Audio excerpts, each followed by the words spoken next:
Buenas noches, bienvenidos una vez más a una conferencia de la Asociación Cultural Héroes de Cavite. En este caso, agradecer a Emilio Acosta Ramos, de Venezuela Provincial, y que haya aceptado la invitación de la asociación. Siempre es un honor contar con un ponente de su talla. La verdad es que ya tocaba, hace tiempo que tenía pendiente hablar con él para esta conferencia. La verdad es que nos ha facilitado todo, y aquí está, afortunadamente hoy está con nosotros, con todos vosotros. Y bueno, comentar también sobre la Asociación Cultural Héroes de Cavite, que somos una asociación de divulgación histórica, hispanista. Estamos organizando eventos como el de Hispanidad Cartagena, estamos ayudando a formar asociaciones hispanistas en América, y bueno, organizamos eventos también relacionados con el idioma español a lo largo de todo el mundo, y concretamente el de Santo Domingo de Sion. Dicho esto, voy a dar paso a nuestro compañero en Venezuela y Estados Unidos, Anselmo Rodríguez. Compañero, cuando quieras. Hola, bienvenidos a todos, a todos los miembros de la hispanoesfera. Les habla Anselmo Rodríguez Manso. Me conecto actualmente desde Baton Rouge, Luisiana, la Luisiana americana, hoy antigua española. Tengo el honor de haber sido escogido para presentar a un invitado de lujo que tenemos hoy. Se trata de mi paisano y compatriota hispano, Emilio Acosta, don Emilio Acosta. Procederé a leer un poquito su perfil biográfico. Emilio Acosta Ramos, nacido en Tenerife, de familia paterna de Lanzarote y materna de Extremadura, por lo tanto tiene dos de los componentes más grandes de la idiosincrasia venezolana. Se crió y vivió 5 años en Venezuela, donde estudió educación primaria en el Colegio Salesiano de Puerto La Cruz, estado Anzoátegui, y es graduado de Administración Tributaria por la UTIRLA. Trabajó como funcionario de Hacienda para la alcaldía de oposición de la ciudad de Lecherías, en el estado Anzoátegui. Es investigador hispano-venezolano, es diplomado en Historia, tanto de España como de Hispanoamérica, por la Fundación Fidesco. También ha colaborado para medios de comunicación, tanto españoles como en Cuba, el Correo de Lara, el Hispanismo en Chile. Además de ser numismático desde hace más de 20 años, actualmente trabaja como CEO, presidente de la página de divulgación histórica venezolana Venezuela Provincial, la cual contribuye al rescate para el universo venezolano de los 300 años de historia que nos han robado por la historia republicana. Muchas gracias a Emilio por esa labor tan importante de reconstruir esos 300 años perdidos que nos los han robado de la educación. Y además de eso, ejerce funciones de atención al usuario en la Dirección de Tráfico de la Guardia Civil. Sin más retraso, les paso el micrófono a don Emilio Acosta. Bienvenido, Emilio. Adelante. Bueno, muchísimas gracias por esa presentación. Me siento honrado, ¿no?, con esas palabras, Anselmo. Y bueno, primero que nada, buenos días, buenas tardes, buenas noches para todos aquellos que nos están viendo desde varios puntos del planeta, ¿no? En el imperio donde no se oculta el sol, como diría el rey Felipe II, e incluso hasta el más allá. Y bueno, también darle las gracias a Ángel de la Asociación Héroes del Cavite por la invitación. Con mi compañero y contertulio Antonio Moreno Ruiz siempre pues reconocemos su gran labor, una labor encomiable en la lucha en contra de la leyenda negra antiespañola y la defensa de la hispanidad. Y bueno, encantado también de estar con muchos otros panelistas a quien admiro, ¿no?, desde lo personal. Y antes de empezar a hablar de Bolívar y la revolución sangrienta, pues tenemos que conocer los antecedentes de la misma, ¿no?, de esta revolución. Y hay que saber que las guerras de independencia hispanoamericanas son prácticamente guerras civiles entre los mismos americanos. Y por supuesto algunos peninsulares y canarios que vivían en aquellos territorios que obviamente eran una minoría en aquel momento que estalla la guerra de secesión, ¿no? e inclusive algunos peninsulares y canarios lucharon en el bando independentista, como pueden ser los oficiales Villapol o el mismo Vicente Campo Elías, que llegaría a decir, cito sus palabras textuales: yo mataría a todos los españoles y luego me degollaría para que no sobreviviera nadie de esta maldita raza. Bueno, un poco fuerte de las palabras, ¿no?, de Vicente Campo Elías, pero bueno, así es la guerra.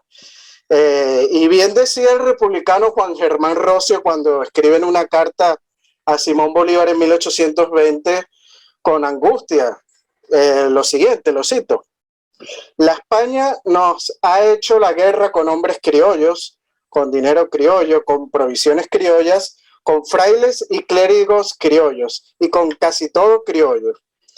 Otro republicano tan destacado como el general Joaquín Posada Gutiérrez llegó también a expresar en sus memorias algo parecido, que va en el mismo índole de Juan Germán Rocio.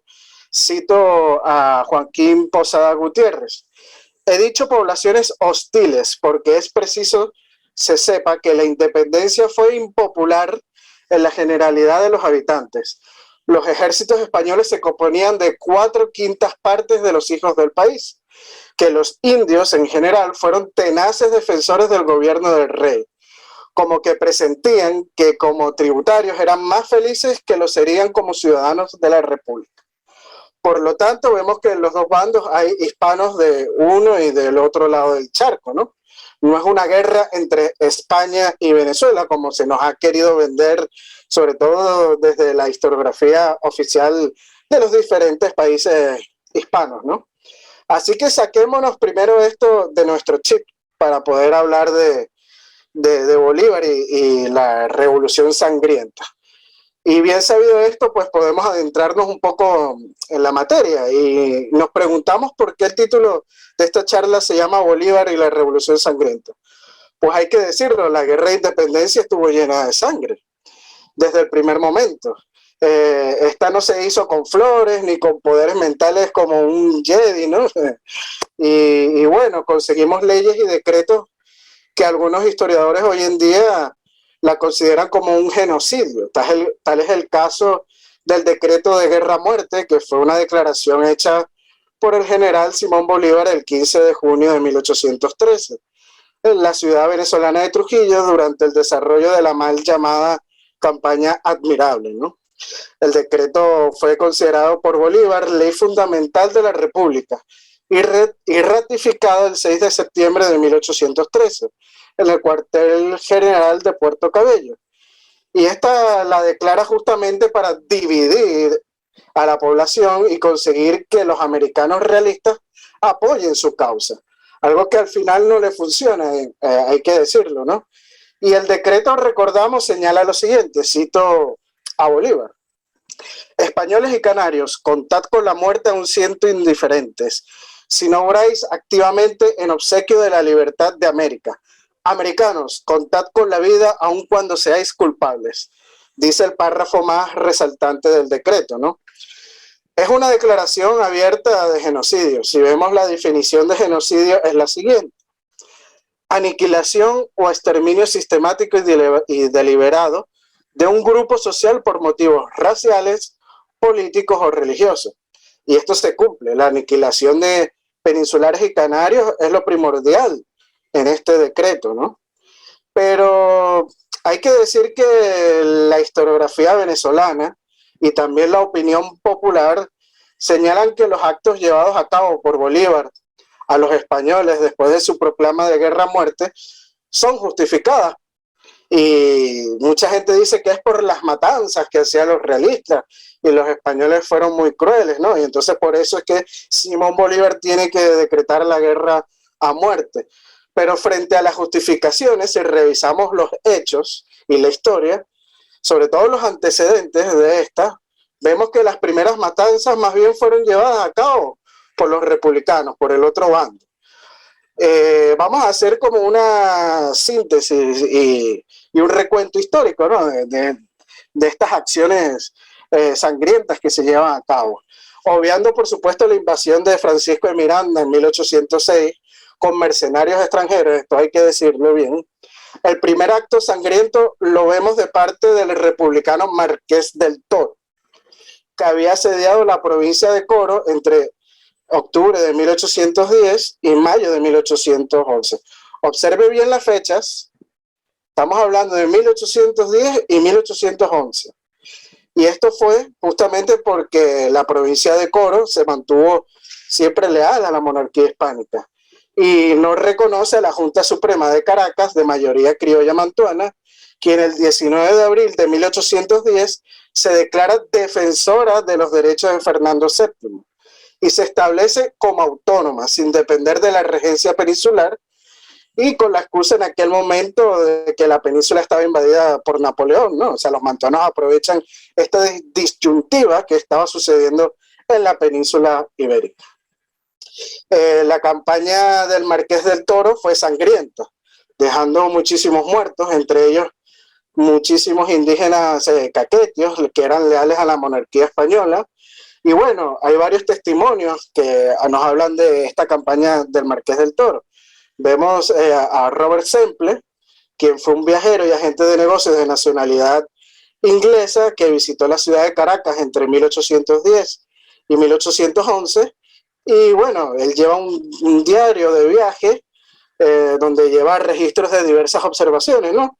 Y lo publica en 1812 en Londres con el nombre de Bosquejo del Estado Actual de Caracas, incluyendo un viaje por la Victoria y Valencia hasta Puerto Cabello. Y bueno, entre sus anotaciones encontramos testimonios importantes sobre los inicios de la secesión hecha por los mantuanos, dando fe de cómo estos comenzaron con las hostilidades y la violencia de la guerra, tratando de someter a aquellos que no apoyaron su causa. Sobre el ejército caraqueño comandado por el Marqués del Toro, que invadió la ciudad de Coro en noviembre de 1810, cita lo siguiente: esta expedición comandada por el Marqués del Toro fue derrotada por los coreanos con pérdidas considerables para disimular su poca fortuna. El marqués insinuó en sus despachos de modo absurdo que sus enemigos habían sido armados y dirigidos por los ingleses. Bueno, una cosa un poco graciosa, ¿no? Los ingleses apoyando a los realistas españoles. Por supuesto, nadie se cree esa excusa. Y bueno, las campañas contra las provincias leales de la corona española pues continuó, ¿no? Prosigue. Y así llegamos al 5 de julio de 1811 y en Venezuela se firma la Declaración de Independencia auspiciada por la Junta Suprema de Caracas, ¿no? Y fue elaborada por Juan Germán Rocio y Francisco Isnardi. En tal documento pues aparecen los motivos de la independencia, ¿no? Hubo desde el primer momento gente que se puso en contra, ¿no?, de ella, ¿no?, y es sometido a votación. Desde el primer momento hubo un voto en contra que es del diputado por la Grita Manuel Vicente Maya. Su razón era que ellos no fueron electos para independizarse de España, sino que eran electos para defender los derechos del rey Fernando VII. Los indígenas pardos y blancos pobres no apoyaron la declaración de independencia por ser liderada justamente por los blancos criollos, los mantuanos, ¿no? No tenían representación de diputados, no ganaban nada con la república, la consideraban oligárquica y pensaban más bien que iban a empeorar sus condiciones, ¿no? Hay que recordar que los criollos tenían el poder económico y ahora querían el control político sin un contrapeso como era la monarquía hispánica. Y bueno, inmediatamente después de la declaración de independencia del 5 de julio de 1811, se organizan protestas contra el gobierno de la Junta Suprema de Caracas en diversas ciudades de la provincia. El 11 de julio en la Sabana del Teque, esto es en las afueras de Caracas, vecinos se manifiestan junto a comerciantes canarios desfilando por las calles con gritos de viva el rey, ¿no?, protestando en contra de la independencia.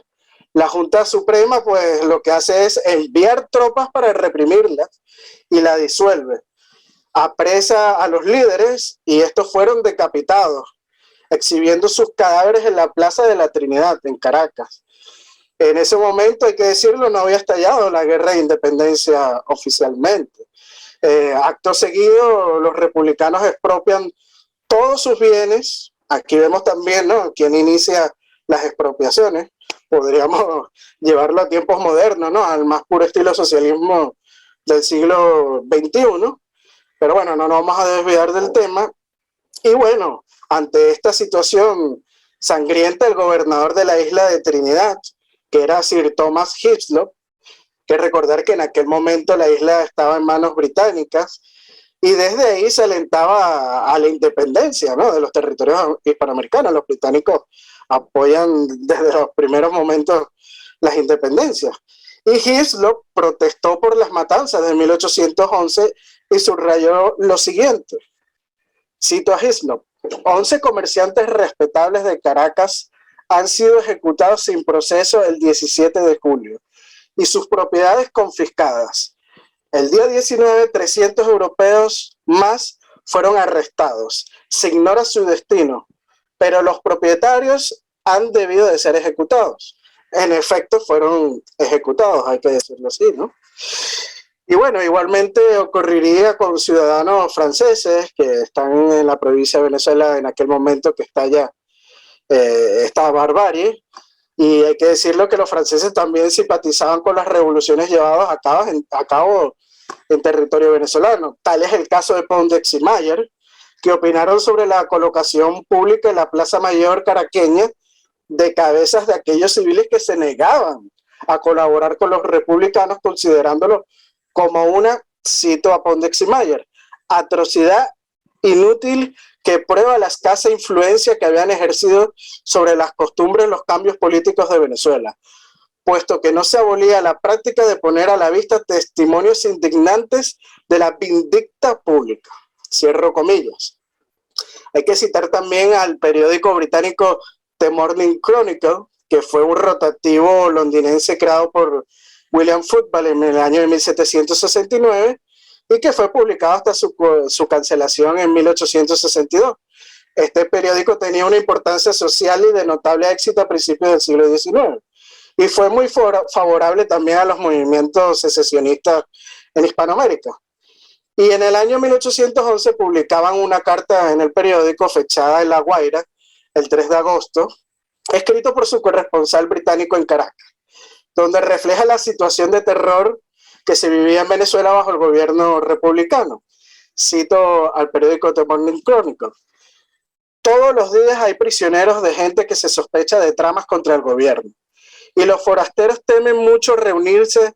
En una palabra, estamos en una entera suspensión, no solo de comercio, sino aún de sociedad. La orden del día es libertad e igualdad. Ayer salí de Caracas a las 5 de la tarde y entonces aún no se sabía del ejército que se había mandado contra Valencia. Y todos los días se reciben despachos del general Miranda, pero no se dan al público. También se equipan diariamente voluntarios por el gobierno. Se ejecuta a los traidores y están puestas perchas sus cabezas con un letrero que debajo dice: este hombre ha muerto por traidor a la patria. 2 fueron ahorcados ayer, condenados por la Sociedad Patriótica, pero no se han publicado sus delitos. El tiempo de las prisiones es la medianoche. Un piquete entra en la casa, hace salir de la cama al reo y a la mañana siguiente pierde la vida. Aquí tenemos por cosa peligrosa el que nos vean reunidos hablando en la calle, y más peligroso que todo el criticar al gobierno. Aun cuando nos juntamos en reuniones particulares, no sabemos si nuestros criados son nuestros espías.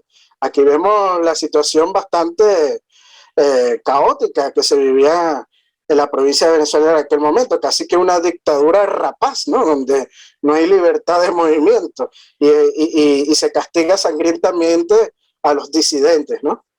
Y bueno, hay que decir que después de estos actos barbáricos, como bien señala The Morning Chronicle, en Valencia se declararon en insurrección contra Caracas. Y al darse cuenta que no se, y esto es al darse cuenta que no se reconocía al rey de España, el Congreso Republicano tomó severas medidas y se comisionó otra vez al Marqués del Toro al mando de un ejército. Eso sí, no logra rendir a la ciudad y el 21 de julio tienen que enviar a Francisco de Miranda y asedian a la ciudad de Valencia. Causaron una matanza que dejó más de 800 muertos y 1.500 heridos. Duró 26 días el asedio, hasta el 13 de agosto de 1811. Sobre este alzamiento de la ciudad de Valencia, Robert Semple, que anteriormente ya lo había citado, señala que la ciudad es defendida por un batallón de pardos monárquicos y cita lo siguiente en sus memorias. Tal fue el comienzo de esta guerra civil de Venezuela, en la cual la justicia del ataque a Valencia es más dudosa que la política de los valencianos. Si la naturaleza humana no fuese siempre la misma, nos sorprendería ver a los caraqueños en la propia infancia de su república, negando a otros el derecho de elegir su forma de gobierno, después de que tan celosamente ellos lo habían ejercido para sí, y llevando a cabo como su primer acto un ataque contra sus hermanos por el solo hecho de que estos eran adictos al rey. Sin embargo, este parece haber sido la historia del hombre en todas las edades, alternativamente opresor u oprimido, pero siempre liberal en conceder entera libertad de pensamiento a quienes piensan lo mismo que él. Cierro comillas. Luego también en la ciudad de Barcelona, en Venezuela, suceden actos sangrientos, como cuando los frailes de la Casa Fuerte se negaron a prestar juramento a la nueva Constitución republicana y a la nueva bandera. Los pasaron a cuchillo, igual que con la población realista. La Junta Suprema Central de Caracas continúa la guerra, ocupando ciudades que no aceptaron la independencia, invadiendo aquellas provincias que no aceptaron la independencia como Maracaibo, Coro y Guayana. Y bueno, hay que decir que ante todo este caos que les he citado, es que la corona española reacciona, y no es sino hasta el año de 1812, o sea, estamos hablando 2 años después del 19 de abril de 1810, que envía a Domingo de Monteverde a poner orden al caos republicano. Monteverde llega a Venezuela al mando de una compañía muy pequeña de 120 soldados de infantería de marina y 3 oficiales. Desembarca en Coro, procedente de Puerto Rico, el 12 de febrero, y según el diplomático español Mariano Torrente, en esos momentos los independentistas tenían en Caracas 5.000 hombres, en Barquisimeto 1.000, en Guayana 2.500 y en Valencia entre 1.500 a 2.000. O sea, vemos que las fuerzas de Monteverde son prácticamente insignificantes, ¿no?, ante la fuerza republicana.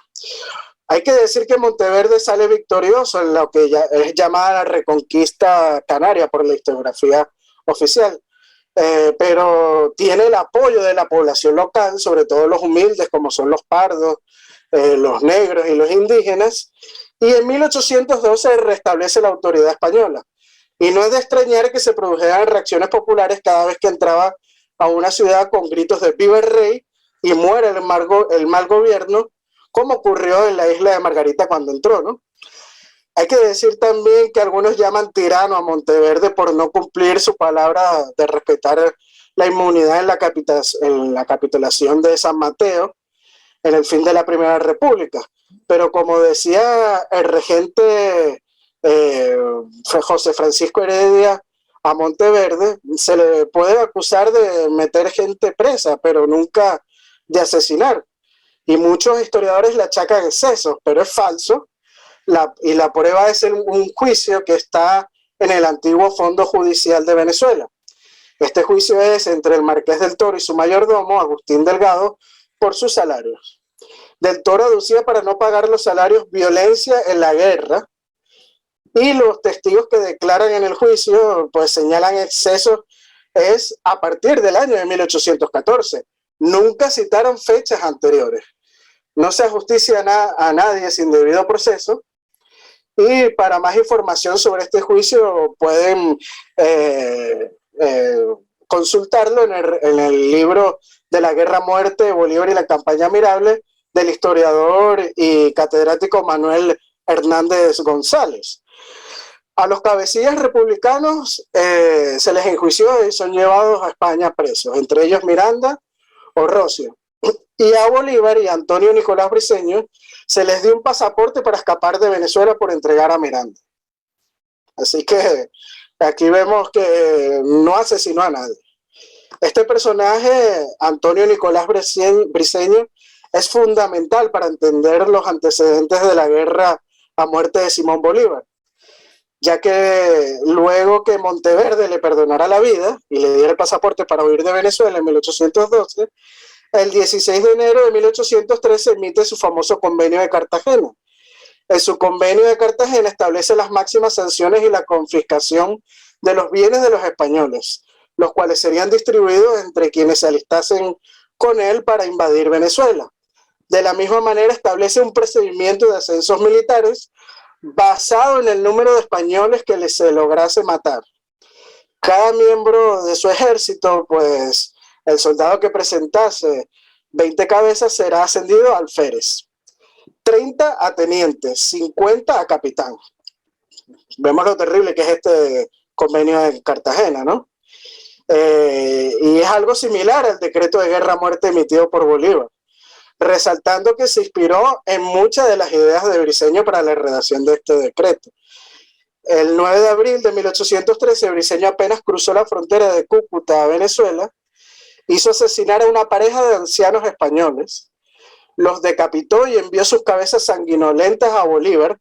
Con la sangre de las víctimas, luego firmó documentos y cartas para Bolívar. Horrible, ¿no? A causa de una delación del hacendado Francisco Antonio Fortul en la selva de San Camilo, el diablo Briceño, como se le conocía, es emboscado y capturado por el jefe realista José Ñáñez el 15 de mayo de 1813 y es remitido a Barinas y se le siguió un juicio militar, o sea, se le hace un juicio donde él puede y tiene derecho a defenderse. Y hay que decir que por disposición de un consejo de guerra es fusilado el 15 de junio de 1813, precisamente cuando Bolívar emitía su famosa proclama de guerra a muerte en la ciudad de Trujillo, en Venezuela. Y es aquí cuando vamos a empezar a hablar de Simón Bolívar y la Revolución Sangrienta.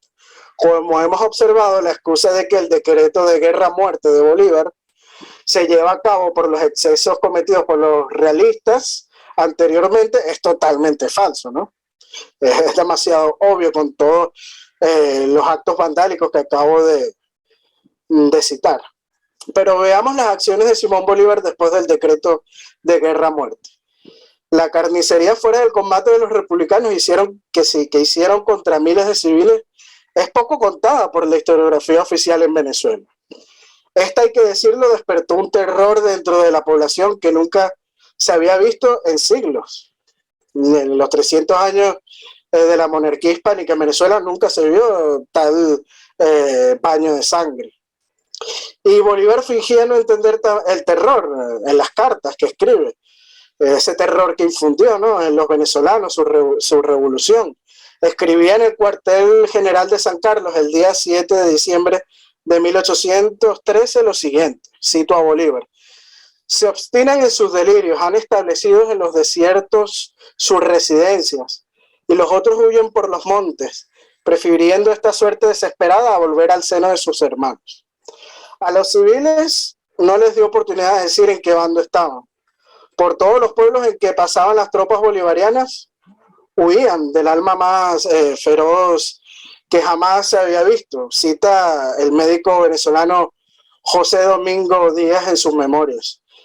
Bolívar en cada pueblo hizo apresar a los realistas más ricos e importantes y ejecutó a los más pobres junto a miembros de la milicia. Se les mataba de forma militar con pelotones de fusilamiento para escarmiento de la población, hay que decirlo. Él mismo lo confiesa ante el Congreso de la Nueva Granada el 14 de agosto de 1813. Bolívar dice lo siguiente, cito: después de la batalla campal de Tinaquillo, marché sin detenerme por las ciudades y pueblos de Trujillo, Valencia, Guayos, Guacara, San Joaquín, Maracay, Turmero, San Mateo y La Victoria, donde todos los españoles y europeos y canarios, casi sin excepción, han sido pasados por las armas. La confesión, bueno, Cuando Bolívar entra en Caracas en 1813, la entrada es bárbara también, hay que decirlo. Cita el médico venezolano José Domingo Díaz, que es testigo presencial de los hechos en su memoria, lo siguiente. El bárbaro penetró hasta Caracas en 1813 con una rapidez inconcebible y por causas que no es del caso indicar, aquella irrupción precedida de los errores de la proscripción, del robo, de la violación, del asesinato, hizo que todos los que pudieron ser envueltos en ella abandonasen sus casas y se pusiesen en seguridad. Yo fui uno de ellos, a pesar de las promesas con que la tila halagaba a sus compatriotas, y me creí afortunado cuando me vi distante de este suelo. Una emigración que no resolvió el gobierno, sino cada cual por sí, y que fue ejecutada en el espacio de pocas horas. No pudo ser universal. Emigraron los que anduvieron más diligentes y los que conocieron el estado verdadero de las cosas. Los no comprendidos en estas clases y los de todos los demás pueblos vieron sobre sus cuellos el yugo del bárbaro, sin haber podido evitarlo. Él desplegó toda la ferocidad que le es propia. Sus decretos, acompañados con la pena de muerte, o eran obedecidos o la pena ejecutada. La fuerza estaba en su mano, la fuerza militar que obedece siempre a quien la manda, sin examinar las causas y los fines, obraba según sus deseos. Cierro comillas de José Domingo Díaz. Hay que decir que entre Caracas y los pueblos cercanos llegó a haber 6.000 presos en las cárceles. En Caracas, el 20 de agosto, se realiza una fiesta en casa del líder republicano José Félix Rivas, a la cual asistieron 36 personas. Cita el historiador colombiano Pablo Victoria lo siguiente. Uno de los invitados, Vicente Tejera, presentó la idea de que cada concurrente escogiera el preso a ser asesinado. La lista de presos fue elaborada y esa misma noche se asesinaron a 36 personas en la plaza de la catedral. O sea, casi que un concurso, ¿no? Terrible. Esta historia está confirmada por dos contemporáneos de Bolívar, que es su ex ministro de la Gran Colombia, José Manuel Restrepo, y el médico y cronista venezolano que anteriormente cité, José Domingo Díaz. Hay que decir también que en 1813, inmediatamente después que Simón Bolívar decretara la guerra a muerte contra los españoles y realistas americanos, ordena crear el batallón de conciliadores, desertores, delatores, judas, traidores, bandidos y delincuentes, así se llamaba, mejor conocido como el batallón de exterminio. Era lo más semejante a un batallón de eliminación sistemática del realista. También se encargaban de los que se cambiaban de bando, ¿no? Y de los que pasaban información primordial al enemigo. Y en 1813 Bolívar nombra como comandante del batallón de exterminio al trujillano adolescente Manuel Gogorza Lechuga, quien se había unido a la revolución en 1810 y era secretario de Guerra y Marina del oficial Francisco Yepes Roldán. Y el alférez ayudante mayor en la Junta Revolucionaria de Mérida también, ¿no? Ocupaba este cargo. Como comandante de este batallón de exterminio, Gogorza, según las fuentes republicanas, estuvo reprimiendo a todo realista que encontraba, matando a más de 500, incluyendo civiles, y asciende a teniente coronel y posteriormente a coronel, o sea, es recompensado por su servicio. Combate al lado del general Rafael Urdaneta y luego participa en la batalla de Ospino, llevando el batallón de Valencia para reforzar a la guarnición republicana el 2 de febrero de 1814, donde mata personalmente en combate al canario y comandante realista José Antonio Llanes, ¿no? Manuel Gogorza Lechuga murió en Valencia el 10 de junio de 1814. Esto es tras el segundo asedio que fue llevado a cabo por José Tomás Bove, con apenas 18 años y 4 meses, ¿no? El caudillo José Tomás Bove dio la orden de fusilarlo. Hay unas fuentes que señalan que fue empalado vivo, ¿no? Posteriormente Gogorza fue ascendido a general post-mortem.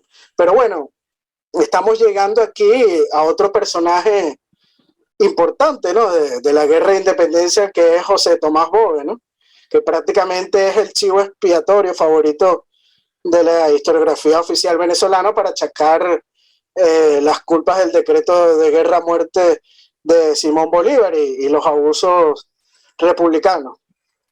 Pero hasta el año de 1814 es que vemos que aparece Bove y asume el mando monárquico, aparece siendo un líder, ¿no? de las tropas realistas. Y ahí empiezan los excesos realistas, hay que reconocerlo.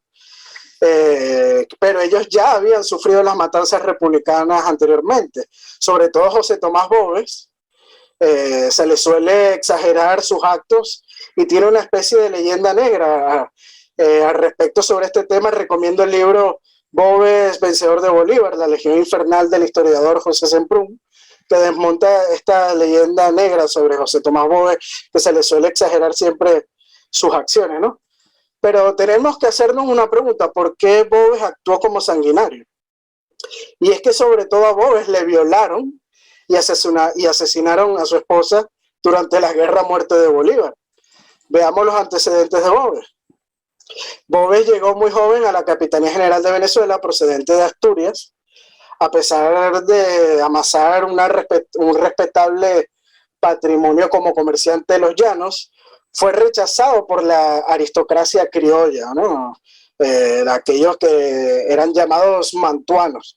Y esto es por sus orígenes humildes y sobre todo por su profesión, lo que la historiografía oficial suele señalar como un blanco de orilla.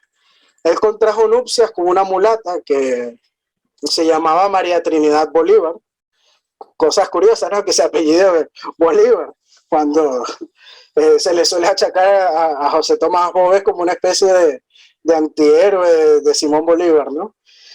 Y bueno, María Trinidad Bolívar le da un hijo que es bautizado como José Trinidad Bolívar. Y al estallar la guerra de independencia en Venezuela en el año de 1810, Boves se mantuvo indiferente a los bandos y continuó ejerciendo labores en su pulpería y mercería, ¿no? Una tienda de abastos, para aquellos que no entiendan estos términos.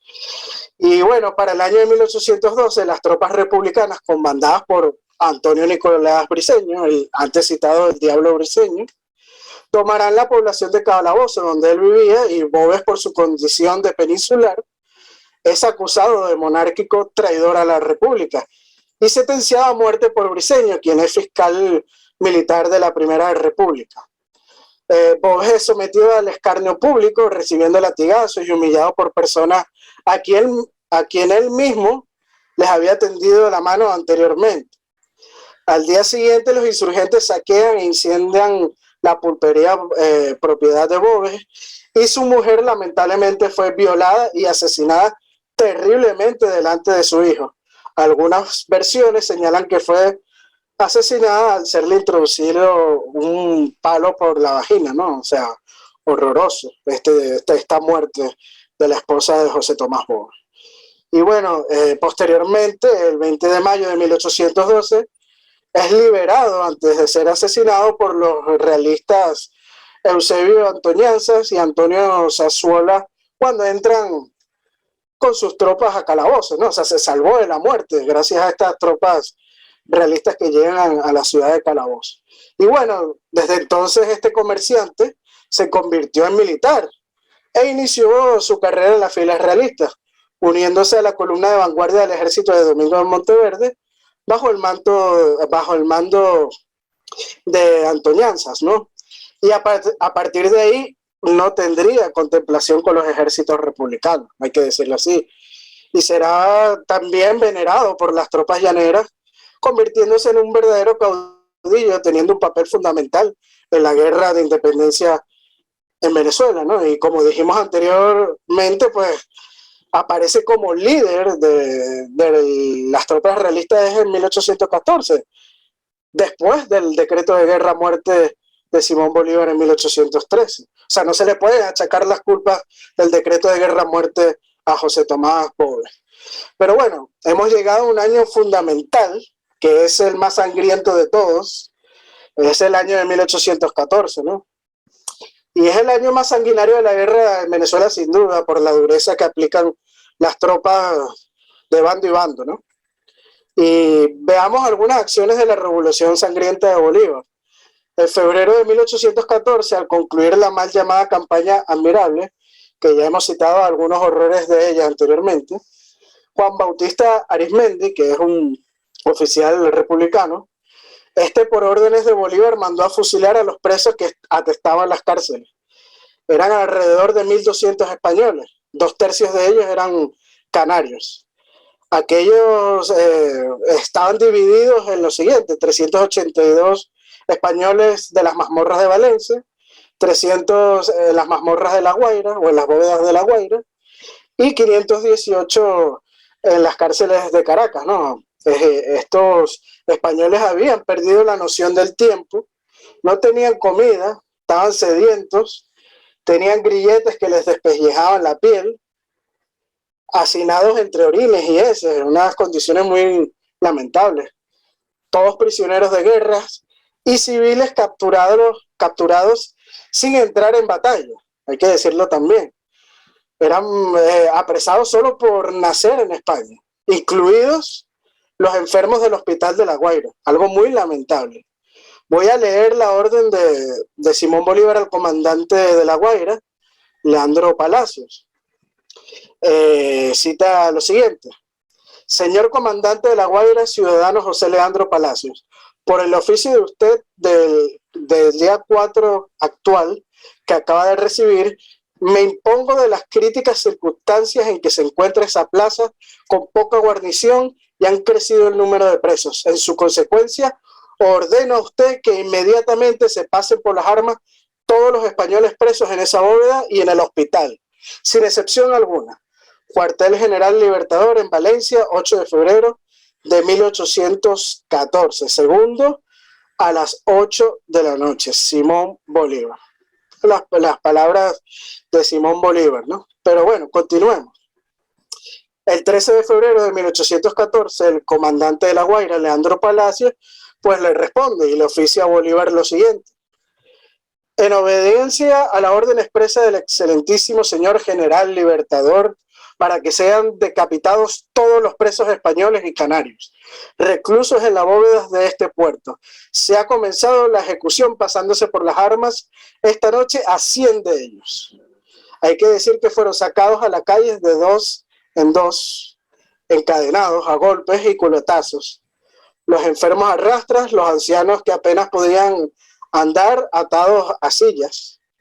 Las madres, esposas e hijas que acudieron a las prisiones son apartadas a empujones, ¿no? Algunas arrastradas al paredón con sus hombres. Y una pira se hizo con los cuerpos desmembrados, donde ardieron algunos todavía estando vivos, ¿no? Arismendi envió varios partes después a Bolívar. Y el último señala lo siguiente: hoy se ha decapitado a los españoles y canarios que estaban enfermos en el hospital. Último resto de los comprendidos en la orden de su excelencia. Hay que decir que estos fueron asesinados para ahorrar municiones. Se ordenó que las ejecuciones se realizaran con sables, machetes y rematados con grandes piedras contra su cabeza. Algo terrible, ¿no? En la ciudad de Valencia, Bolívar estaba presente y son asesinados también 382 españoles los días 14, 15 y 16. Según las crónicas, el hedor a carne quemaba y los gritos quedó grabado en la memoria de los testigos de la cruel masacre. El periodista e historiador Juan Vicente González, periodista e historiador del siglo XIX, poco después de la independencia, así lo refiere. Cito: sobre aquel anfiteatro corrían locas de placer, vestidas de blanco, engalanadas con citas azules y amarillas, ninfas del suplicio, que sobre la sangre y los sucios despojos bailaban el inmundo palito. Los 382 asesinatos de Valencia fueron atendidos personalmente por el Libertador. Cierro comillas. Pero ojo, Bolívar no solo fue sangriento con lo que podríamos llamar el enemigo, también fue sangriento y muy duro con sus propias tropas.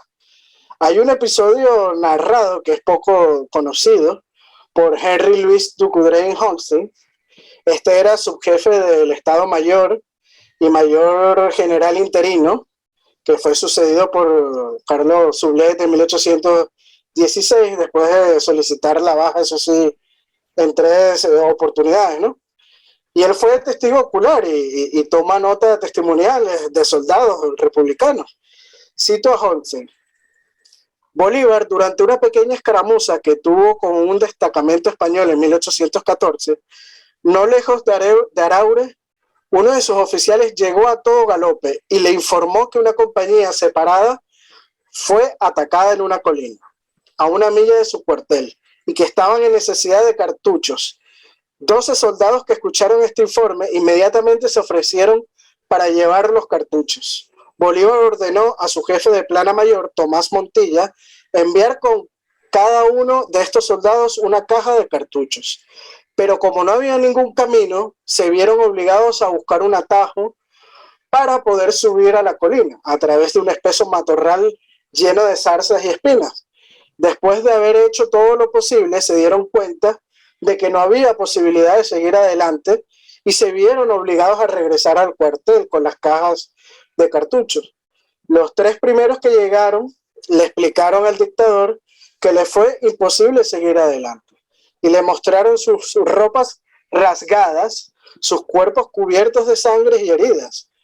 Bolívar, lleno de ira, los llamó cobardes, granjas, traidores, etc. y ordenó que fueran fusilados. Montilla, uno de sus grandes favoritos, José Collot, su jefe de artillería y varios otros oficiales de la plana de mayor presentes le suplicaron que revocara la orden.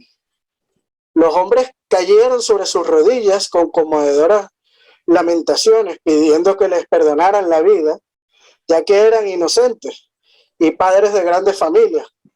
Todo fue en vano. Cuando llegaron los otros grupos de 2 o 3, le tocó la misma suerte. Fueron amarrados y fusilados. Esto es lo que cita Tukulei Holstein en sus memorias, ¿no? O sea, como vemos, la guerra se había descontrolado y era una carnicería, pero pasaríamos a una nueva etapa de la guerra, que es cuando se internacionaliza. Y Bolívar, al perder la Segunda República a manos de Boves, hay que decir que Boves muere en la batalla de Urica, pues Bolívar sale al exilio de Jamaica y pide desesperadamente ayuda británica. Hay que decir que también anteriormente la había pedido en el año 1810 y 1811, él había solicitado refuerzos de soldados y armas a Inglaterra, sobre todo a través del emisario venezolano Luis López Méndez, ¿no? Pero es a partir de 1815 que empiezan a recibir. Y solo en Venezuela se contabiliza casi la mitad de los soldados que combatieron al lado de Bolívar eran mercenarios de diferentes países europeos enrolados en la Legión Británica. Algunas fuentes señalan 5.300 soldados, otras 8.500 hombres, ¿no? O sea, hay para variedad de cifras. Y por supuesto, la corona enviará en este momento a poner orden y pacificar el territorio a la expedición pacificadora de Pablo Morillo en el año de 1815. Hemos visto que han pasado 5 años de guerra y que ahora es que apenas la corona envía tropas desde la península ibérica, porque recordemos que la expedición de Domingo de Monteverde fue enviada desde Puerto Rico y eran 120 soldados, muy pocos, ¿no? Y aquí, bueno, sí se envía desde la península ibérica, desde España, pues una expedición grande, serían 15.000 efectivos, de los que algunos se quedarán en Puerto Rico en su primera parada y otros pues seguirán su recorrido hasta el Virreinato del Perú para apoyar a las tropas realistas de allá, ¿no? Y hay que decirlo, España no enviará más hombres desde la península al territorio americano en el resto de la guerra, ¿no? Nada más estos 15.000 hombres. Morillo llegó el 7 de abril de 1815 a la isla de Margarita, donde comenzó sus acciones militares y políticas que llamó la pacificación de Costa Firme, ¿no? La instrucción de Morillo era conseguir la paz con todos los medios de dulzura, como le decía el rey Fernando VII, y que se publicasen indultos, perdones y olvidos generales de lo pasado. Las órdenes recibidas por Morillo y su historial previo durante la guerra napoleónica en la península dejan clara su profesionalidad y ponen en tela de juicio la leyenda negra que sobre él también se ha vertido, ¿no?, en la historiografía americana. Morillo llegó ofreciendo reconciliación de parte del rey de España. El historiador Gonzalo Quintero Saravia señala lo siguiente, cito: la isla de Margarita fue de los primeros enclaves ocupados por la expedición de Morillo en tierras venezolanas. Y allí, en contra de la opinión de los principales líderes realistas venezolanos, perdonó a Arismendi y a sus hombres por su pasada rebelión.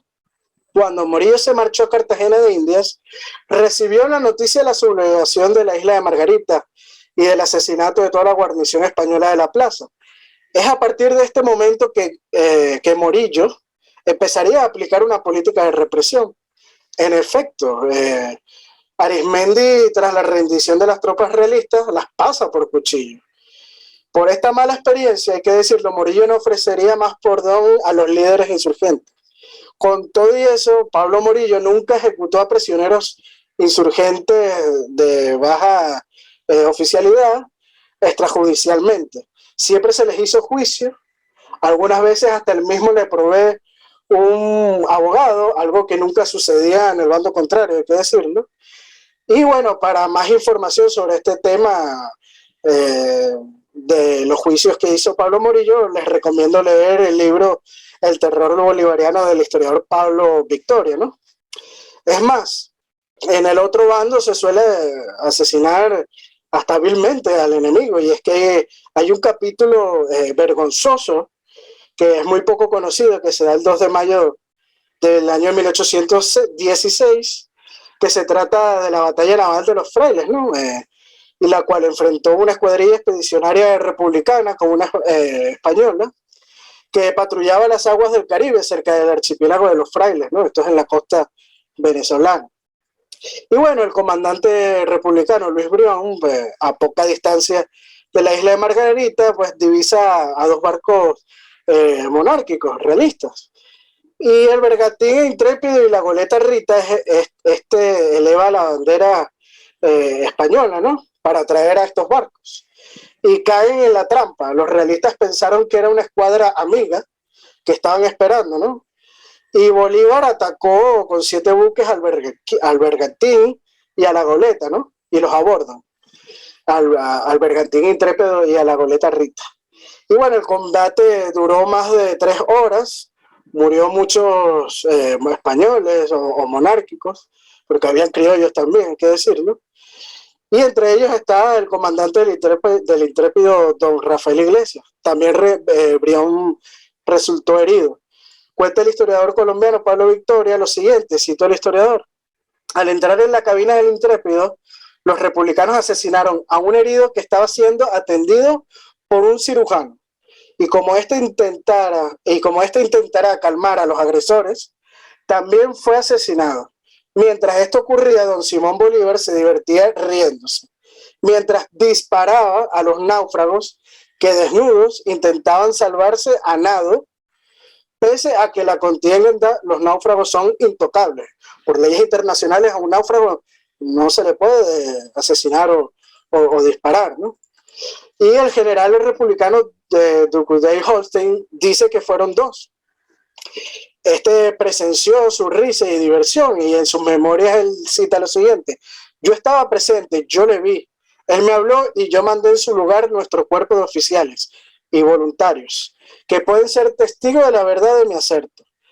El intérprete fue apresado finalmente cerca de la isla de La Blanquilla, en la costa venezolana, gracias a la persecución que prendieron las goletas General Madriño, Félix y Consejo. También cita Holstein lo siguiente: Bolívar aprueba completamente la matanza de prisioneros después de la batalla y durante la retirada, y ha consentido en ser testigo personal de estas escenas infames de carnicería. El boletín que sacará el general Santiago Marillo, fechado el 3 de mayo de 1816, confirma los muertos. Se encontró al capitán de dicho buque muerto en la cámara de un balazo en la cabeza, al piloto y al cirujano, y sobre la cubierta y bodega 42 muertos y 31 heridos, ahogándose mucho por haberse arrojado al mar. Esto es lo que cita el boletín de guerra republicano, ¿no? Pero bueno, vimos anteriormente que la guerra se había internacionalizado, ¿no?, con la participación de de la expedición pacificadora de Morillo y las legiones británicas. Y hay que decir que los británicos también hicieron actos sangrientos. Podemos resaltar algunas, ¿no? En julio de 1819, las tropas de James English toman el fortín de la Magdalena y la ciudad de Barcelona. La legión cometió varios crímenes contra civiles, asesinatos, violaciones, robos, inclusive robo de licor y se emborrachan. Hasta profanaron las iglesias, se robaron las alhajas de San Celestino en Barcelona, en la Catedral de Barcelona. Luego son enviados a capturar la ciudad de Maturín, aunque fracasaron en su asalto al fuerte de Aguasante. En 1820, la Legión Británica, comandada por Francis Burdett O'Connor, arremete contra los indios guajiros, aniquilando pueblos enteros, pero recibiendo muchas bajas, eso sí, 540. También participarán en la batalla de Boyacá, donde Bolívar proclama lo siguiente, cito a Bolívar: esos soldados liberadores son los hombres que merecen estos laureles. Y en la batalla de Carabobo en 1821, donde los describió como los salvadores de mi nación.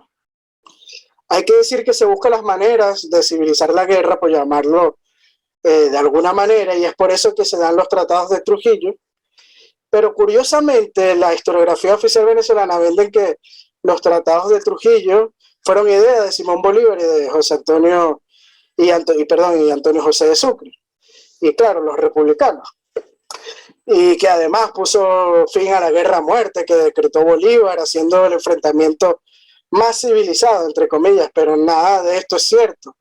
Estos tratados, para quien no lo sepan, son dos acuerdos firmados entre el 25 y el 26 de noviembre de 1820 en la población de Trujillo, Venezuela, y son los tratados de armisticio y regularización de la guerra, donde se trató de poner normas a la guerra. También se pactó una tregua de 6 meses.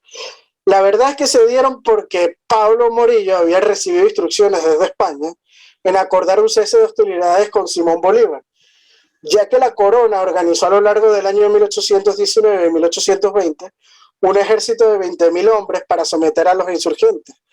Pero en enero de 1820 un movimiento estalló en las cabezas de San Juan, liderados por el general Riego, y esto hizo que no se embarcaran los soldados a América y se proclamó luego la Constitución de 1812, que Fernando VII jura en 1820, ¿no? Morillo se vio desahuciado y sabía que nunca iba a llegar refuerzos y las tropas sufrían un desgaste, por lo cual la corte pues le dio las instrucciones de proponer un armisticio. Y Morillo decreta un cese unilateral al fuego con el fin de allanar el camino e invitar al jefe republicano a llegar a un acuerdo sobre la regularización de la guerra, ¿no? De ponerle normas a la guerra y no ser tan salvaje. Bolívar aprovecha la ocasión y escenificó un teatro de cordialidad. Como lo dijo Bolívar, esta simplemente fue una comedia diplomática, ¿no? La suscripción de tales acuerdos hizo parte de la estrategia para que el Estado español reconociera la naciente República de la Gran Colombia. Por eso es que lo firma. Y Bolívar gana tiempo para organizar su ejército, recibe provisiones de los ingleses, el armisticio, pues hay que decirlo, lo rompió antes de los 6 meses, el 28 de enero de 1821, invadiendo a Maracaibo, a la provincia de Maracaibo, esto por parte del general Urdaneta, iniciando la campaña que concluiría con Carabobo, ¿no? Con la batalla de Carabobo. Cito a Bolívar, ¿no? En las memorias de Luis Perús de la Croix, del diario de Bucaramanga. El armisticio de 6 meses que se celebró entonces y que tanto se había criticado, no fue para mí sino un pretexto para hacer ver al mundo que ya Colombia trataba como de potencia a potencia con España. El armisticio engañó también a Morillo y lo hizo ir para España y dejar al mando de su ejército al general Latorre, menos activo, menos capaz y menos militar que el conde de Cartagena. Esto ya era una inmensa victoria que me aseguraba la entera y pronta libertad de toda Venezuela y me facilitaba la ejecución de mi grande e importante proyecto, el de no dejar un solo español armado en toda América del Sur. Estas son las palabras del propio Simón Bolívar que recoge Perú de la Croix en el diario de Bucaramanga, ¿no? Y bueno, el decreto de guerra a muerte se siguió aplicando, como ocurriría un año después, en 1822, cuando Bolívar ordena un ataque comandado por Sucre a la población de Pasto, ¿no? En Colombia, en el actual Colombia. Y esto es una matanza sin precedentes de civiles inocentes durante 3 días. Fue el tiempo que estuvieron haciendo esta matanza. Más de 500 pastusos fueron asesinados.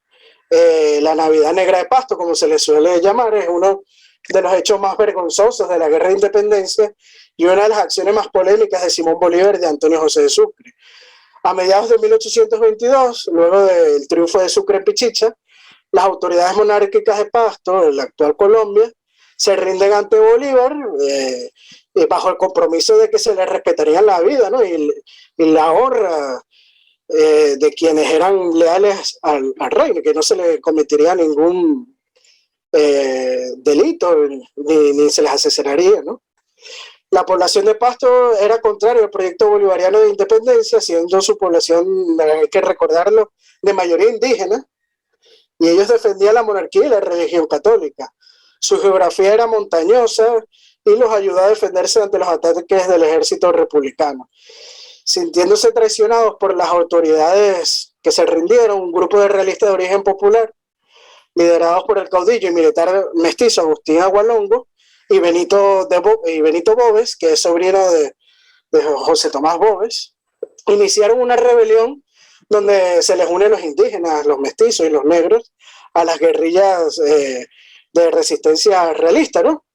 Y bueno, Simón Bolívar, harto de estas actividades guerrilleras, el 23 y 24 de diciembre de 1822 ordenó un ataque comandado por Sucre, lo cual siguió con las matanzas, como dije, y el mismo biógrafo de Bolívar, Daniel Oleari, que fue su edecán, lo condenó. Los insurgentes entraban a las iglesias en caballos, saqueando ornamentos de oro y también ornamentos de plata, ingresan con brutal violencia a las casas para robar y matar. Se calcula, como dije anteriormente, que fueron asesinados 500 pastusos, ¿no? También violaron, aunque fueran niñas o ancianas. Muchas madres, en su desesperación, decidieron sacar a sus hijas a las calles para entregárselas a algún soldado blanco, ¿no? Antes de que la violara algún negro.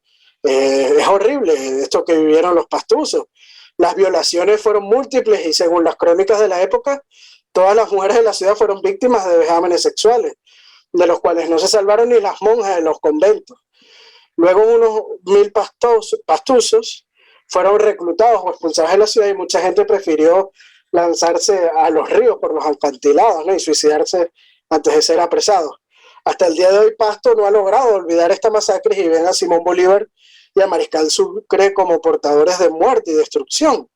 El mismo Sucre escribiría cartas a Santander hablando de esta matanza de Pasto, y cito a Simón Bolívar: logramos en fin destruir a los pastusos. No sé si me equivoco como me he equivocado otras veces con esos malditos hombres, pero me parece que por ahora no levantarán más su cabeza a los muertos. Esta es una carta de Simón Bolívar al general Francisco de Paula Santander, fechada el 21 de julio de 1823 en la ciudad de Quito. Hay otro general insurgente de nombre José María Obando, que habla también de los excesos de Pasto y responsabiliza de los mismos al mariscal Sucre, ¿no? Y cito a Obando: no se sabe cómo pudo caber a un hombre tan moral, humano e ilustrado como el general Sucre la medida altamente impolítica y sobremanera cruel de entregar a aquella ciudad muchos días de saqueo, de asesinatos y de cuánta inequidad es capaz de licencia armada. Las puertas de los domicilios se abrirán con la explosión de los fusiles para matar al propietario, al padre, a la esposa, al hermano, y hacerse dueño el brutal soldado de las propiedades, de las hijas, de las hermanas, de las esposas. Hubo madre que en su despecho saliese a la calle llevando a su hija de la mano para entregarla a un soldado blanco antes de que otro negro dispusiese de su inocencia. Los templos llenos de depósitos y de refugiados fueron también asaltados y saqueados. La decencia se resiste a referir tantos actos de inmoralidad. Triste lo que dice aquí el general José María Obando. Y bueno, y pudiéramos seguir continuando con las masacres que se realizaron en otros territorios, como el combate de Ibarra en el actual Ecuador, la masacre de los indios iquichanos en la región de Ayacucho en Perú, o los asesinatos arbitrarios que cometió Bolívar a su llegada a Potosí en la actual Bolivia, ¿no? Pero nos extenderíamos más tiempo y por eso por eso que nos estamos centrando en la campaña de Venezuela y esta campaña de Pasto que es muy famosa y no podíamos dejarla por fuera, ¿no? Las guerras de independencia trajeron un caos y una desolación a la América española. Y bueno, hay historiadores como Pablo Victoria y Arturo Uslar Pietri que dicen que el 25% de la población venezolana murió. Sobre todo la clase empresarial, dueños de hacienda, curtijos, pulperías, etcétera, habían perecido. Esto equivale a unas 225.000 personas. Hay que decir que también que otro 15% emigró sobre todo a Cuba y Puerto Rico, que seguían bajo administración española, y muchos de ellos era mano de obra calificada y personas con un capital enorme. Pero no podemos concluir este conversatorio sin hablar del último año de vida de Simón Bolívar. Este es el año de 1830. Y es que al final de su vida Simón Bolívar se enfrenta al desencanto y es consciente que fue protagonista del derrumbe del periodo hispánico de donde él provenía y el nacimiento de una nueva era. Esa nueva era era una era de caudillos regionales capitalizando el desorden y la desolación en que había quedado el país para tomar el poder, ¿no? Y dividir los antiguos territorios hispánicos. Y bueno, la guerra civil hizo que Venezuela y la América fuesen dominados por militares, ¿no? En vez de avanzar, lo que hubo fue una involución en términos de estabilidad sociopolítica. Solo con revisar la correspondencia privada de Simón Bolívar antes de morir podemos observarlo, ¿no? En una carta a su amigo Estanislao Vergara, el 25 de septiembre de 1830, Bolívar señala: créame usted que nunca he visto con buenos ojos las insurrecciones y últimamente he deplorado hasta la que hemos hecho contra los españoles. Desde Barranquilla escribiría a Juan José Flores el 9 de diciembre de 1830 lo siguiente, cito a Bolívar: la América es ingobernable para nosotros. La única cosa que se puede hacer en América es emigrar. Este país caerá infaliblemente en manos de multitud desenfrenada para después pasar a tiranuelos casi imperceptibles de todos los colores y razas. Aquí demuestra que nunca confió en los estamentos sociales inferiores, ¿no? Siempre temió a la partidocracia, quien era la mayoría de la población, pero eso es otro tema. Ese mismo año de 1830 expresaría lo siguiente: también deseo que la justicia de los pueblos se establezca conforme en el tiempo de los españoles. Este deseo me lo manifestaron en Venezuela más que en ninguna parte. Estas son las propias palabras de Bolívar, ¿eh? Y bueno, culmino diciendo que el culto bolivariano posterior, ¿no?, que se vivió en el siglo XIX, en el siglo XX, y sobre todo con el socialismo del siglo XXI, que lo multiplica a mil, se encargó de ocultar este arrepentimiento de Simón Bolívar y las evidencias de un resultado atroz que lo podemos revisar en su correspondencia privada. Así que bueno, muchísimas gracias, perdonen por lo extenso de la conferencia y bueno, soy todo suyo para responder alguna pregunta. Pues muchísimas gracias, Emilio. Todos hemos aprendido, yo creo que mucho hoy. Conocíamos ya a Bolívar, pero bueno, yo creo que hoy, con los datos que has dado, pues todo está mucho mejor argumentado, ¿no? Yo había leído sobre él, pero bueno, hoy me has pues, dado puntos bastante interesantes y claro, siempre se compara, ¿no? Bolívar con San Martín, también con lo que pasó en el Cono Sur con San Martín, o en México, ¿no? La Nueva España. Claro, al final los otros, pues hay incluso hispanistas que a lo mejor hasta lo pueden medio justificar, pero lo de Bolívar no lo puede justificar nadie. O sea, respecto a los libertadores, como se llamaban ellos, es el más sangriento con diferencia y no se puede ser hispanista y defender, lógicamente, lo que ha hecho Bolívar. Lógicamente, por los países también, a lo mejor pues, llegaría un momento que tendrían que tener su independencia, pero estamos hablando de una forma ordenada, como pasó en Australia, en Canadá, en una serie de países que es normal que hubiera pasado en América, pero todo mucho más ordenado y coordinado. Y bueno, dicho esto, pues no sé si Anselmo está por aquí, que me ha ayudado con la conferencia. Anselmo, ¿querías comentar algo antes de dar paso a turno de palabra? No, simplemente quería agradecer a Emilio por todo el trabajo que ha expuesto y evidentemente tanto para la hispanoesfera es muy importante conocer esta porción de la historia hispana y venezolana en particular, porque creo que te lo he mencionado en alguna oportunidad.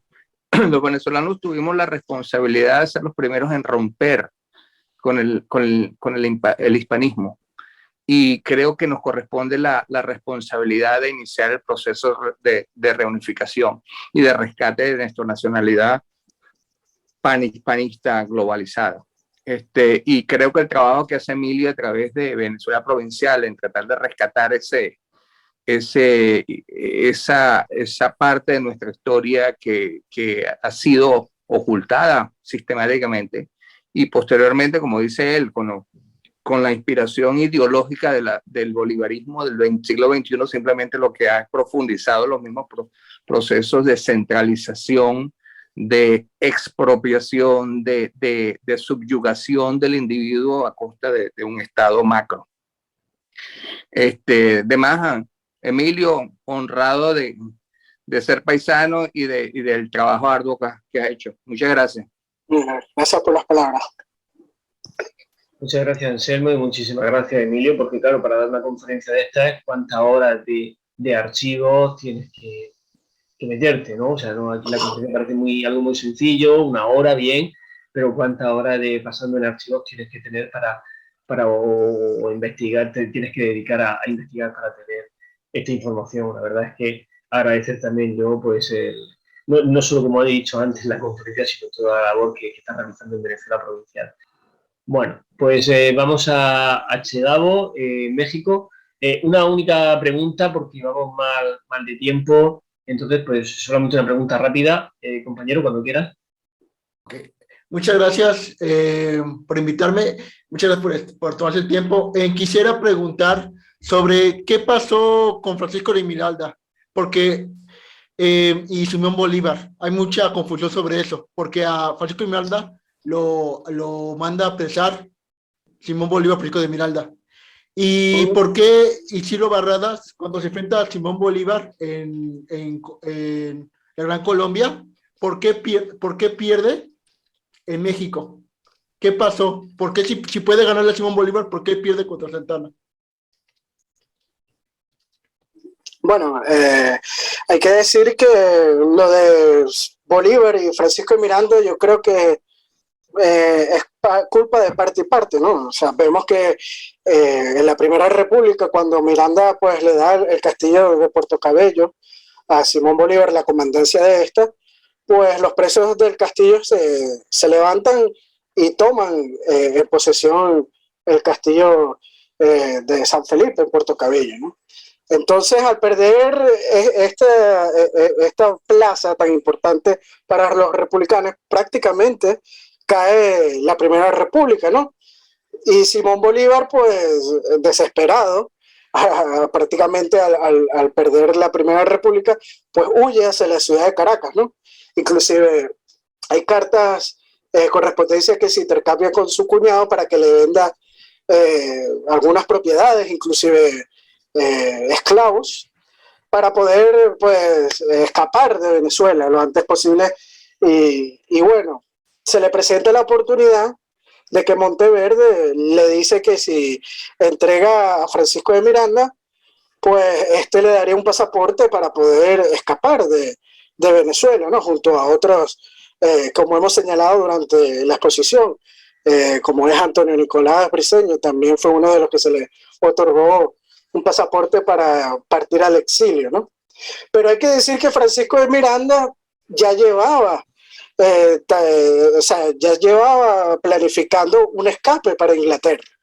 Se dice que estaba recogiendo todo el tesoro de la hacienda republicana y entonces estaba ya cuadrando un barco inglés, por cierto, para escapar a Londres, donde él tenía familia, ¿no? Leandro, su hijo, hay que decir que es mitad inglés, y se casó con una mujer inglesa.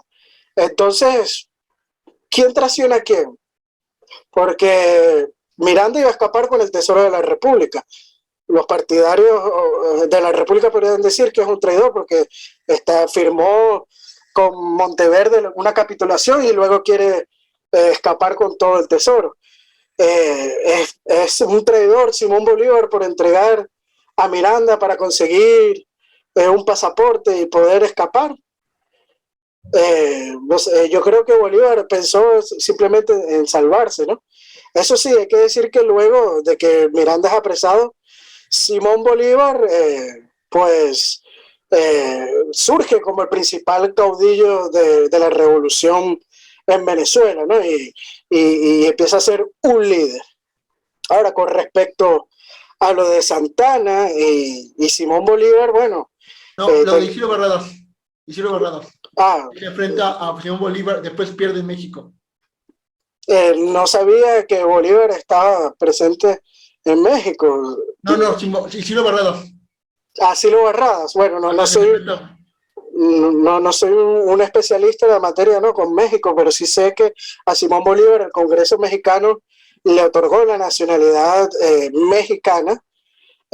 Inclusive cuando él viajó a Europa en su juventud, él hizo una parada en el puerto de Veracruz y visitó a la Ciudad de México, y esto es antes de ir a la península, ¿no? Donde supuestamente iba a continuar sus estudios, ¿no?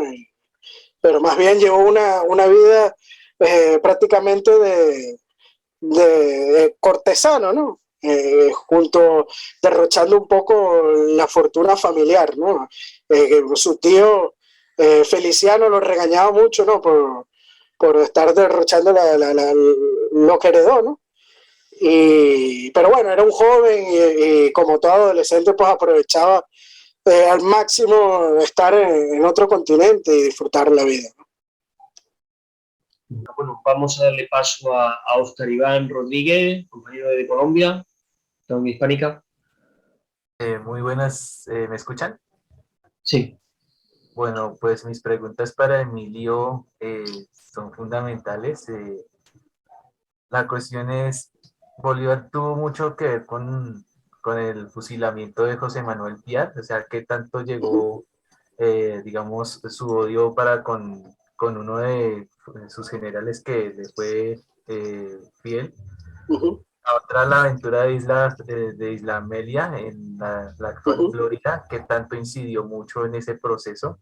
Por último, para cerrar, si digamos los gobiernos actuales o las sociedades actuales de Colombia y Venezuela tendrían una oportunidad de disculparse con España pues por el episodio que hizo Bolívar durante todo ese proceso, o sea, si valdría ese perdón como, digamos, como una forma de resarcir ese genocidio.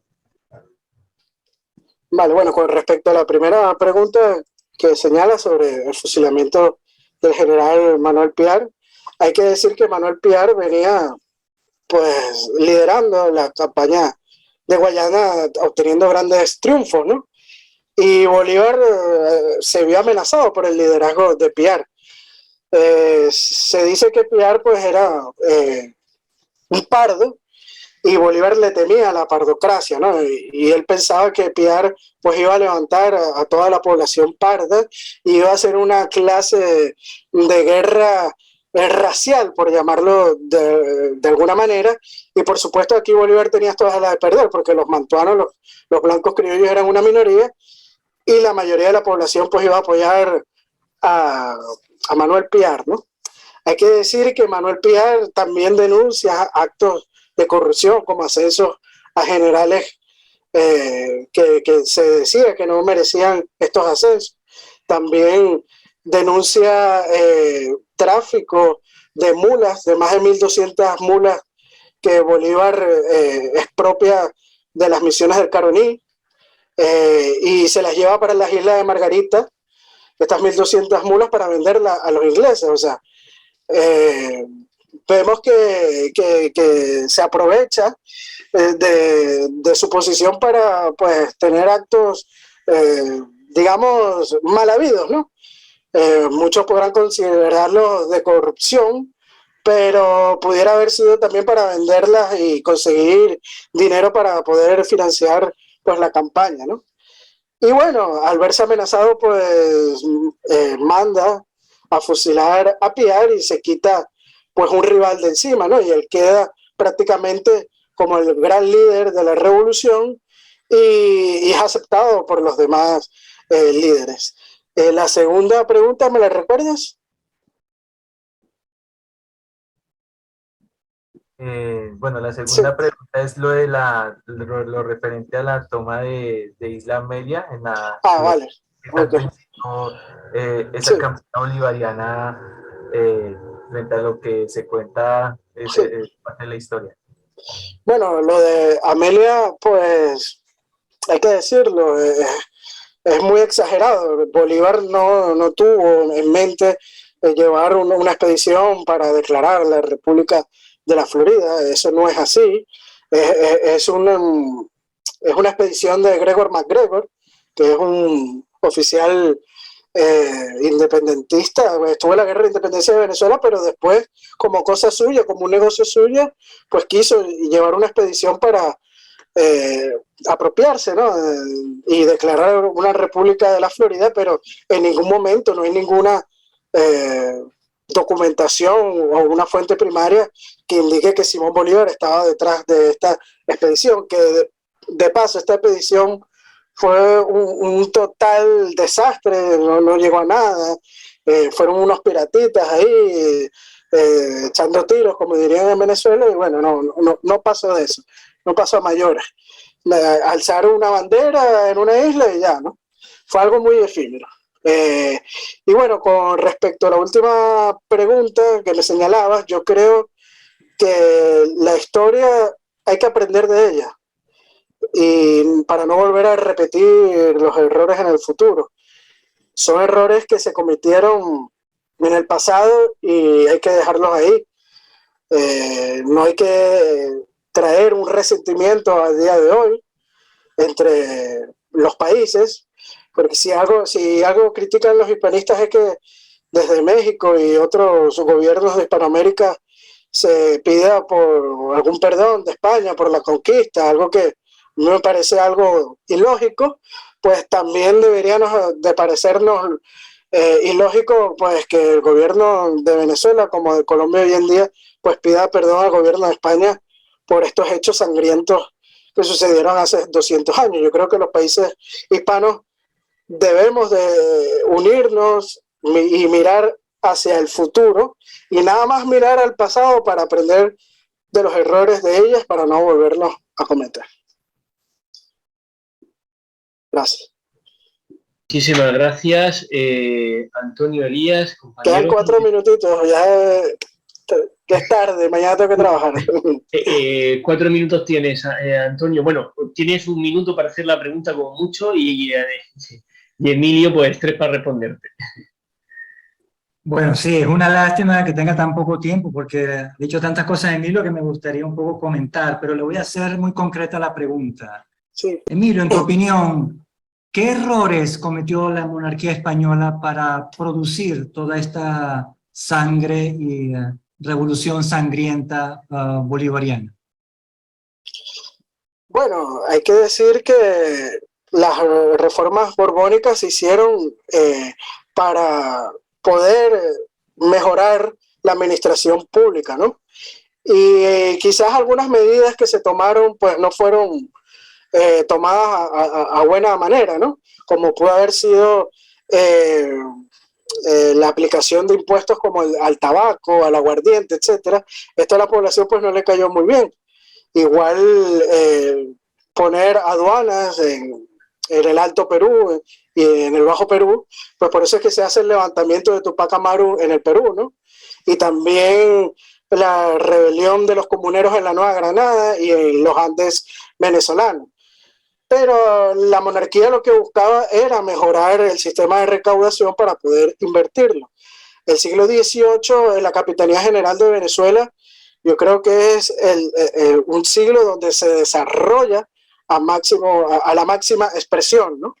Y yo creo que ahí está las instituciones que se fundaron, como pudo haber sido la Real Audiencia, la Compañía Guipuzcoana, que desarrolló muchísimo el comercio y la economía en Venezuela, ¿no? Luego el monopolio se eliminó y se liberalizaron los puertos de Venezuela para comerciar con otros puertos del imperio, ¿no?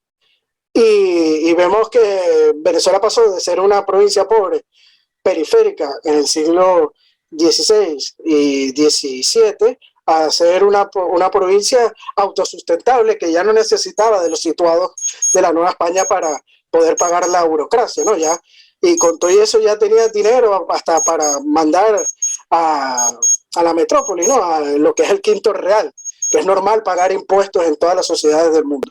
Pero bueno, quizás a algunos pobladores de la Capitanía General pues no les gustó estas reformas borbónicas. Hay que decir que las reformas borbónicas también venían por lo social. Ahí tenemos la Real Cédula de Gracias a Sacar, decretada por el rey Carlos IV, ¿no? O la Real Cédula de Educación y Trato a los Esclavos. Esto, cuando se decretó, pues fue mal recibido por la élite mantuana de la Capitanía General de Venezuela, ¿no? Porque decían que los estaban igualando con gente que eran inferiores a ellos. Entonces esto ya como que venía haciendo un descontento, ¿no? El otro gran error que hizo la monarquía hispánica, por supuesto, fue caer en los brazos de Napoleón. Hay que decir que Francia, durante la Revolución Francesa, era una república, y las monarquías de Europa, pues, cuando surge la figura de Napoleón, pues todos van a apoyarlo, porque iba a poner otra vez el orden anterior que había en Francia. Entonces, no solo la monarquía borbónica en España apoya a Napoleón, en el centro de Europa también otras monarquías la apoyan, e inclusive hasta los ingleses al principio vieron de buena manera a Napoleón, ¿no? Entonces, el error fue creer en la palabra de él, porque después engañó totalmente a Carlos IV y a su ministro Godoy, y Napoleón pide pasar sus tropas por la península ibérica para supuestamente invadir Portugal, y bueno, al estar con las tropas en la península, pues aprovecha la situación para apresar a Carlos IV. Fernando VII aprovecha también para hacer el motín de Aranjuez, para él mismo ocupar el trono, y ahí se cometió un error bárbaro. Y bueno, pero el pueblo español, y no solo el pueblo español, el pueblo americano también supo levantarse en contra de las fuerzas napoleónicas y defendieron los derechos del rey Fernando VII, ¿no? San Martín pelea en las guerras napoleónicas en la península ibérica y lo hace con pundonor. Otro venezolano, caraqueño, Francisco Solano y Ortiz, fue capitán general de Andalucía. También está cuando los movimientos, cuando Napoleón invade la península y está aquí, ¿no? Tratando de ver por el bien de la monarquía hispánica, ¿no? Entonces yo creo que el pueblo supo levantarse, y no hay nada más que ver cómo el pueblo llama a Fernando VII el deseado, ¿no? Entonces es uno de los errores sin lugar a dudas, ¿no? El más grande, haber confiado en la palabra de Napoleón, y es una suma de errores, ¿no? Y hay que tomar el mea culpa junto con los errores del otro bando, ¿no? Que los mantuanos aprovecharon la disyuntiva de la invasión napoleónica para ellos mismos tomar el poder, ¿no? Vieron este vacío de poder y dijeron, bueno, ya nosotros podemos aquí asumir en la Capitanía General de Venezuela y mandarnos nosotros sin tener que depender de las fuerzas de la península, ¿no? O tener una contraparte como era la monarquía hispánica, porque recordemos que la monarquía hispánica siempre enviaba visitadores para ver cómo se administraban los territorios de ultramar. Cuando un virrey terminaba su administración o su periodo, se le hacía un juicio de residencia para ver si había caído en corrupción o en algún otro delito, ¿no? Y habían oidores donde cualquier persona podía, pues, realizar una denuncia, ¿no? Y gracias a Dios en Venezuela, pues, se tuvo una real audiencia que también veló por los derechos de la población más humilde, ¿no? Sobre todo de los abusos de los mantuanos. Entonces los mantuanos vieron que siempre estaba la monarquía como que quitándole sus intereses, y eso desembocó justamente en la declaración de la guerra de independencia, como lo hemos dicho en nuestra exposición del día de hoy. Así que bueno, muchísimas gracias a todos los lectores de nuestra página Venezuela Provincial y a todos los oyentes del día de hoy de nuestra conferencia. De verdad que ha sido un placer compartir con todos ustedes. He visto muchísima gente amiga, ¿no?, de la casa, Efraín Jorge, Oscar Camino, etcétera. Darle las gracias nuevamente a la Asociación Héroes del Cavite por su invitación, a Ángel, a Anselmo, a todos los miembros de esta asociación por su gran labor de llevar más allá la lucha contra la leyenda negra anti-española, que es anti-hispánica también, ¿no? Recordémonos de eso, porque no es solo una leyenda negra contra España, sino también una leyenda negra en contra de la hispanidad, ¿no? Y bueno, aquellos que quieran saber un poco más de mi trabajo, lo pueden hacer a través de Instagram y Facebook en Venezuela Provincial, y también estamos en YouTube, donde entrevistamos a muchos historiadores, escritores, y hay muchas entrevistas interesantes con muchos hispanistas y gente académica que pueden observar en nuestro canal de Venezuela Provincial. Así que muchísimas gracias. Muchísimas gracias, Emilio. Seguro que tendremos más oportunidades de colaborar, de hacer iniciativas conjuntas. Y bueno, pues esta casa, Héroes de Cavite, es tu casa. Muchísimas gracias y seguimos en contacto. Gracias a todos. Salud. Buenas noches y gracias de nuevo. Buenas noches, Anselmo. Hasta pronto.